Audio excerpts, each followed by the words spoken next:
Students, കഴിഞ്ഞ വീഡിയോയിൽ നമ്മൾ ഇക്വലൻസി സർട്ടിഫിക്കറ്റും എലിജിബിലിറ്റി സർട്ടിഫിക്കറ്റും തമ്മിലുള്ള ഡിഫറൻസ് ആണ് നോക്കിയത്.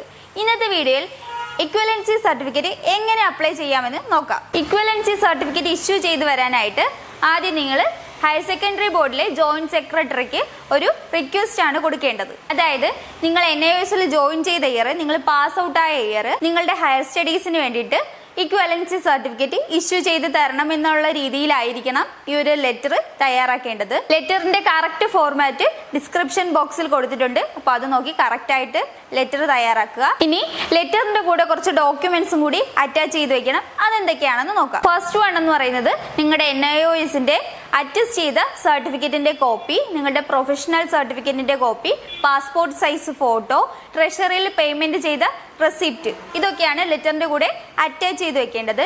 ഇനി ശ്രദ്ധിക്കേണ്ട മറ്റൊരു കാര്യം, നിങ്ങൾ ഈ റിക്വസ്റ്റ് അയക്കുന്നത് സ്പീഡ് പോസ്റ്റിലോ അല്ലെങ്കിൽ രജിസ്റ്റേർഡ് പോസ്റ്റിലോ ആയിരിക്കണം. NIOSുമായി ബന്ധപ്പെട്ട കൂടുതൽ വിവരങ്ങൾക്കും അപ്ഡേറ്റ്സിനുമായി ഉടൻ തന്നെ ഫോളോ ചെയ്യൂ ഗുരുകുൽ കോളേജ്.